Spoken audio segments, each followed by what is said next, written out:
नमस्कार, सुप्रभात, बहुत स्वागत है आपका। मैं हूं आपके साथ ऋतु ज्ञानवानी। एमपी में 3 चरणों में पंचायत चुनाव हो सकता है। चुनाव आयोग जल्द ही तारीखों का ऐलान भी कर सकता है। इसको लेकर राज्य चुनाव आयोग ने प्रदेश के सभी कलेक्टरों को प्रस्ताव भेजा है और पूछा है कि अगर कोई संशोधन हो तो बताएं।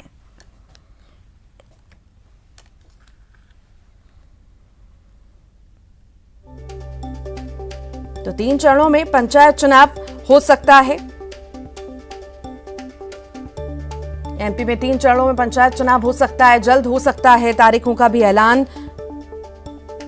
राज्य निर्वाचन आयोग ने कलेक्टरों को प्रस्ताव भेज दिया है। कहा है अगर कोई संशोधन हो तो बताएं।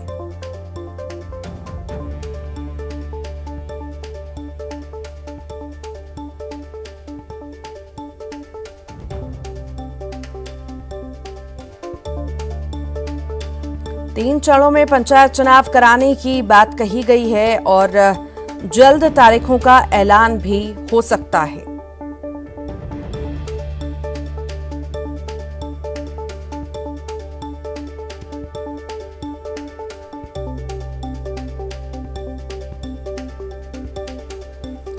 तीन चरणों में पंचायत चुनाव हो सकता है तो वहीं जल्द तारीखों का ऐलान भी हो सकता है। एमपी में 3 चरणों में मतदान होने की बात कही गई है। तारीखों का ऐलान भी जल्द हो सकता है। राज्य निर्वाचन आयोग ने कलेक्टरों को प्रस्ताव भेज दिया है। कहा है अगर कोई संशोधन हो तो बताएं।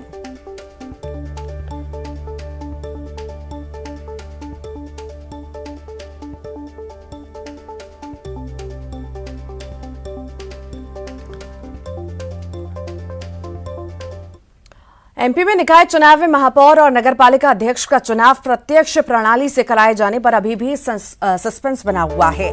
दरअसल महापौर के चुनाव सीधे जनता से कराए जाने के अध्यादेश को सरकार ने फिलहाल होल्ड पर रखा है। अध्यादेश को अब संशोधन के बाद राज्यपाल को भेजा जाएगा। सरकार ने सुप्रीम कोर्ट के आदेश को लेकर अध्यादेश होल्ड किया था।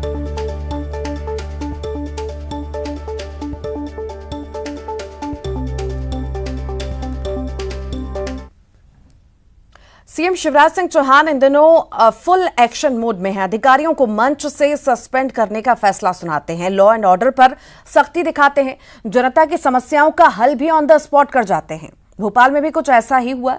सीएम शिवराज का काफिला गुजर रहा था। न्यू शबरी नगर की जनता पानी से परेशान थी।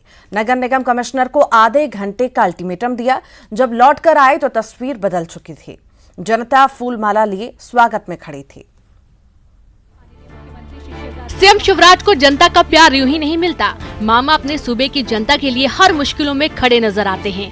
बड़ी से बड़ी मुश्किलें सामने आए तो बुलडोजर चलवाते हैं। छोटी सी भी समस्या हो तो फैसला ऑन द स्पॉट कर जाते हैं। ताजा मामला भोपाल के न्यू शबरी नगर का है। सीएम का काफिला इधर से गुजर रहा था। जनता पानी के लिए परेशान थी। फिर क्या था, पानी के लिए परेशान हो रही जनता के बीच खड़े होकर मुख्यमंत्री ने निगम कमिश्नर को फोन लगाया, मौके पर बुलाया और आधे घंटे के अंदर समस्या के समाधान का अल्टीमेटम दे डाला। ये कौन सी जगह है? न्यू शबरी नगर। न्यू शबरी नगर में आओ, यहाँ पे देखो पानी की व्यवस्था। अभी मैं यहाँ से बता के जा रहा हूँ। यहाँ देख के पानी की समस्या का समाधान करो। लोग खड़े उनको देखो। न्यू शबरी नगर। हाँ, और अभी मैं आधा घंटा में लौट रहा हूँ तो फिर मैं आके पूछूंगा। जी सर पुरानी ठीक है, यहाँ रुको। नगर निगम कमिश्नर आ रहा है, करेगा तुम्हारी व्यवस्था। बाद में फिर मैं लौट के देखूंगा। Thank you sir. को चिंता करते हो तुम्हारी। धन्यवाद सर, धन्यवाद। जैसा वादा किया था ठीक वैसा ही किया। आधे घंटे बाद सीएम अपने कार्यक्रम को खत्म करके फिर से उसी न्यू शबरी नगर पहुंचे, जहां पानी से परेशान जनता गुहार लिए खड़ी थी। लेकिन आधे घंटे बाद ही तस्वीर बदल गई थी। वहीं जनता और जनता के प्रतिनिधि फूल लिए सीएम के स्वागत में खड़े थे। सर आपका बहुत बहुत धन्यवाद सर। आपकी कृपा से इतना कुछ होगा। आपका बहुत बहुत धन्यवाद। सर मैं संतोष थाना जनप्रतिनिधि यहाँ से नहीं हूँ। आपका धन्यवाद है। ये जैसा आप आए, जैसा भी काम हो वो काम कंटिन्यू हो जाए। मतलब ऐसा नहीं है कोई दिक्कत नहीं रहनी चाहिए। सर लोग ने बढ़िया काम किया। क्या जरूरत है? सर आपकी 2 मांगे थे। तो ये है कि ऑल्टरनेट इशू से रोज पानी मिल सके, तो नई पाइपलाइन से। सर धन्यवाद। दूसरा इनका है कि बोरिंग है वो भी बोरिंग तो कराई दी ना। बोरिंग करा दी। देखो ये मुझे तो बर्तन लेके दिखे, मुझे पता नहीं था कि मैं आने वाला हूँ। यानी आधे घंटे में जनता की समस्या का समाधान हो चुका था। मामा भी मुस्कुरा रहे थे और परेशान जनता के चेहरों पर भी खुशी झलक रही थी। हो भी क्यों ना, आधे घंटे में सीएम ने इस तपती गर्मी में उन्हें पानी की सौगात जो दी थी। यानी शिवराज के राज में फैसला ऑन द स्पॉट होता है। Bureau report, news 18, Madhya Pradesh, Chhattisgarh.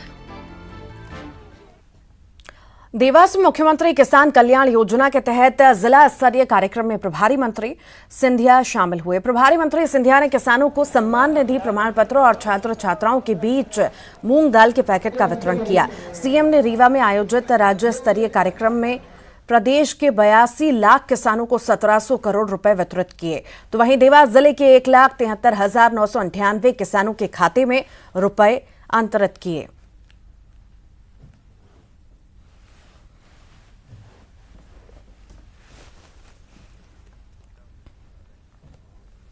Gwalior अंचल के 3 दिवसीय दौरे पर पहुंचे केंद्रीय मंत्री ज्योतिरादित्य सिंधिया का कार्यकर्ताओं ने स्टेशन पर जोरदार स्वागत किया और इसी मौके पर केंद्रीय मंत्री सिंधिया ने ओबीसी रिजर्वेशन को लेकर कांग्रेस पर पलटवार करते हुए कहा कि कांग्रेस जो भी कहे सो कहे, हम इतना जानते हैं कि बीजेपी पार्टी ने हमेशा दलित, पिछड़े, आदिवासी वर्गों की लड़ाई हमेशा लड़ी है और सुप्रीम कोर्ट का जो ऑर्डर है उसके तहत ही चुनाव लड़े जाएंगे। आपको बता दें कि सिंधिया अपने दौरे के दौरान 19-20 मई को शिवपुरी, गुना, अशोकनगर के कई कार्यक्रमों में शामिल होंगे। कांग्रेस तो जो भी कहे सो कहे, भारतीय जनता पार्टी ने सदैव दलित, पिछड़े, आदिवासी वर्ग सभी की लड़ाई सदैव लड़ी है और उस आरक्षण सुप्रीम कोर्ट का जो ऑर्डर है उसके तहत ही चुनाव लड़े जाएंगे।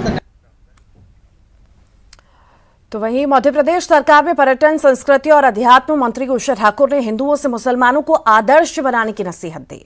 उन्होंने कहा कि बच्चों को धार्मिक संस्कार का पालन करना चाहिए। मंत्री ने कहा कि मुस्लिम हर दिन 5 दिन की नमाज पढ़ता है, इसी तरह हमें भी हर दिन मंदिर जाना चाहिए।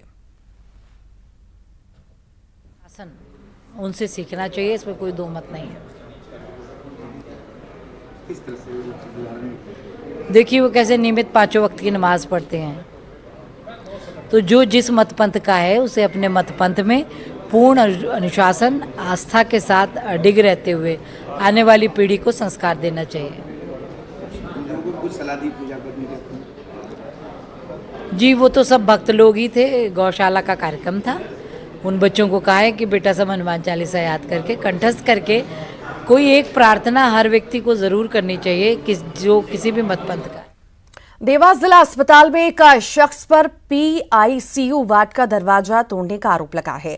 दरअसल ये शख्स बुखार से पीड़ित अपने बच्चे को भर्ती कराने आया था। उसने आरोप लगाया कि बच्चे को देखने के बजाय उसे इधर उधर दौड़ाया जा रहा था। बहरहाल पूरी घटना सीसीटीवी कैमरा में कैद हुई। बच्चा स्वस्थ है और सकुशल है।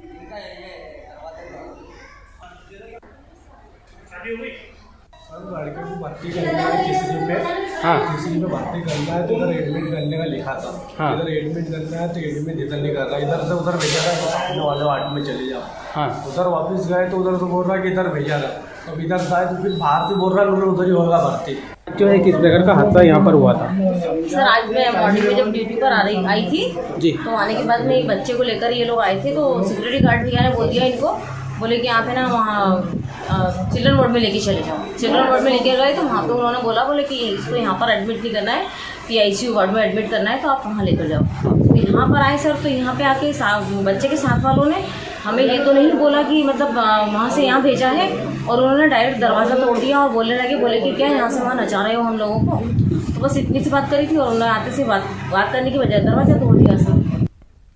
खरगोन में युवक को गोली मारने का ये मामला सामने आया है। घायल युवक को अस्पताल में भर्ती कराया गया। युवक ने बताया कि उसने गाजियाबाद में कोर्ट मैरिज की थी, लेकिन पैसे के लेन देन को लेकर उनका साले कैलाश और राय सिंह से विवाद चल रहा था। युवक ने बताया कि उसने 2 लाख रुपए दे दिए थे, लेकिन 1 लाख रुपए और मांगे जा रहे थे। युवक ने पैसे देने का वादा किया था।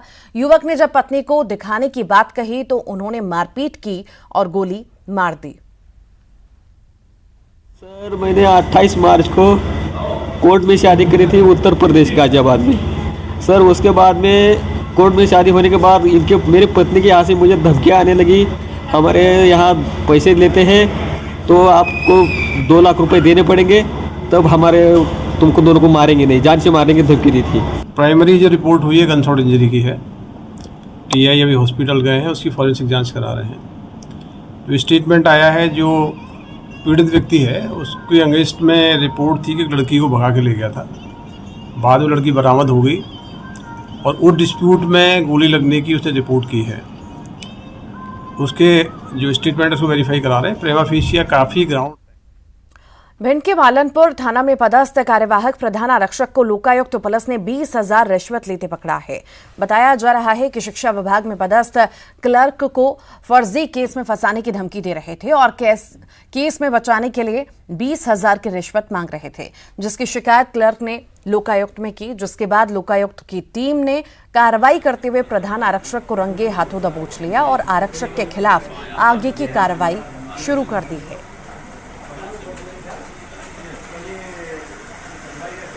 सुबह ये मॉर्निंग में मेरे घर पहुंचे एक मनीष पचौरी और एक लड़का और था, शायद दीपेश नाम है, दीपक नाम है, मेरे को याद नहीं। तो इन दोनों के द्वारा बोला गया कि आपको टीआई साहब बुला रहे हैं, आप थाने में आ जाओ। मैंने पूछा मेरे साहब कारण, तो वो तो टीआई साहब ही बताएंगे, आप आ जाए। उसके बाद फिर इन्होंने शाम को मुझसे मुलाकात की।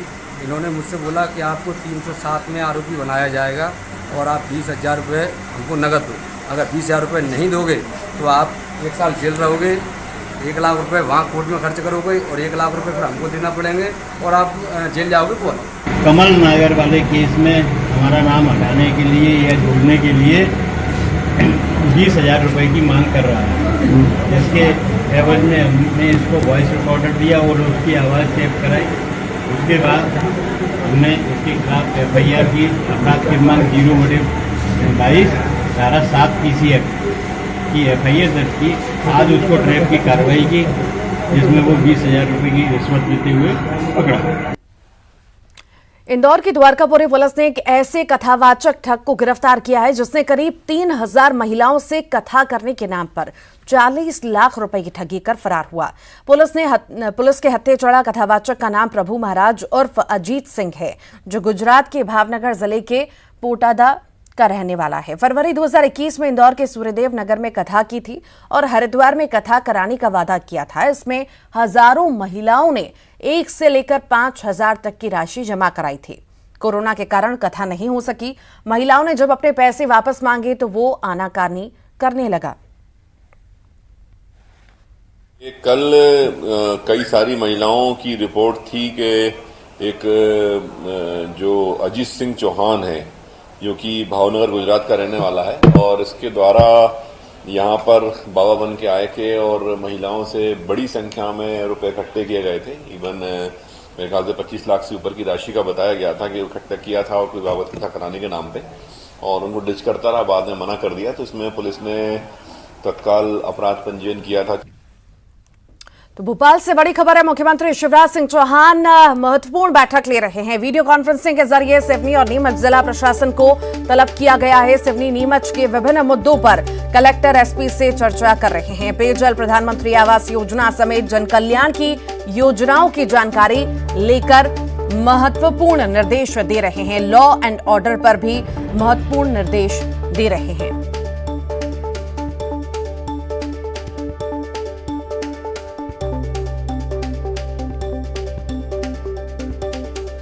सीएम शिवराज बड़ी बैठक ले रहे हैं वीडियो कॉन्फ्रेंसिंग के जरिए, और इसी पे अधिक जानकारी के लिए जितेंद्र शर्मा हमारे साथ लाइव जुड़ गए हैं। जितेंद्र, सुबह सवेरे मुख्यमंत्री बड़ी बैठक ले रहे हैं, आखिर क्या खास है इस बैठक में और कौन कौन जुड़ा है?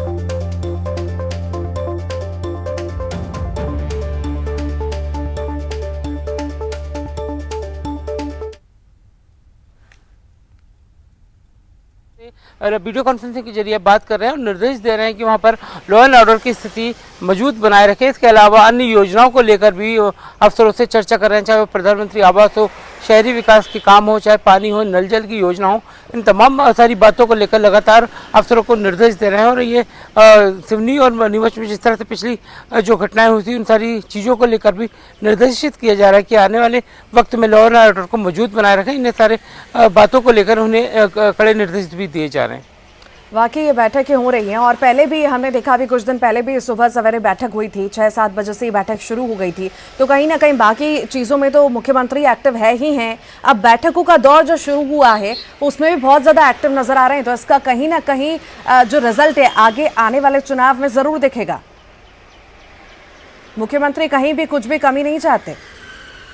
बिल्कुल आयुषी, अगर बात करें तो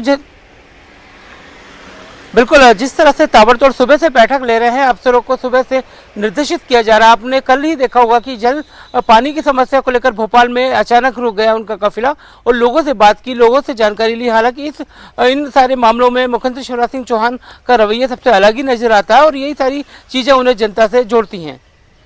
जी, बहुत शुक्रिया जितेंद्र। मुरैना के सबलगढ़ से बड़ी खबर है। शादी समारोह में हादसा हुआ है। पटाखे के विस्फोट से 6 लोग घायल हुए हैं। हादसे में 5 की हालत नाजुक बनी हुई है। घायलों को ग्वालियर रेफर किया गया है। ट्रैक्टर ट्रॉली में जलता हुआ पटाखा गिरा था। ट्रैक्टर ट्रॉली में बच्चे और बुजुर्ग बैठे हुए थे और इसी दौरान ये हादसा हुआ है। शादी समारोह में ये बड़ा हादसा, पटाखे के विस्फोट से 6 लोग घायल हुए हैं, जिसमें आपको बता दें हादसे में 2 लोगों की हालत नाजुक बनी हुई है। घायलों को फिलहाल रेफर किया गया है ग्वालियर के लिए। ट्रैक्टर ट्रॉली में जलता हुआ पटाखा गिरा था जिसमें बच्चे और बुजुर्ग बैठे हुए थे और ये बड़ा हादसा हो गया।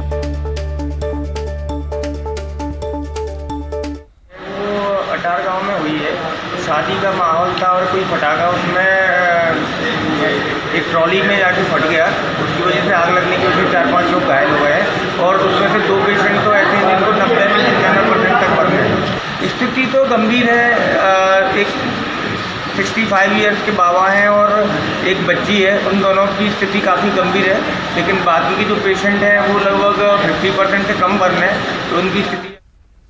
ग्वालियर के रानी घाटी इलाके में मंगलवार को जिस लड़के का अपहरण हुआ था, पुलिस उसकी तलाश में खाक छानती रही, जबकि लड़का शिवपुरी के होटल में आराम फरमाता मिला है। युवक का पता उसकी मोबाइल लोकेशन से मिला।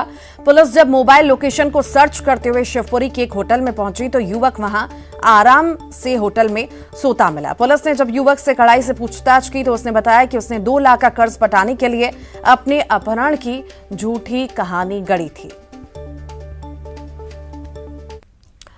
मध्य प्रदेश में इंटेलिजेंस सिस्टम को मजबूत करने का बड़ा मास्टर प्लान तैयार कर लिया गया है और इसके तहत ह्यूमन इंटेलिजेंस के साथ ही नई टेक्नोलॉजी पर भी फोकस किया गया है।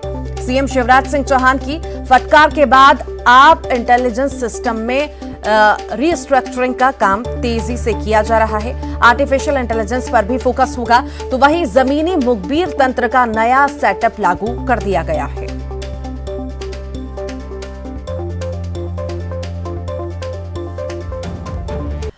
और इसी के साथ ही फिलहाल के लिए बुलेटिन में इतना ही। खबरों का सिलसिला लगातार जारी है।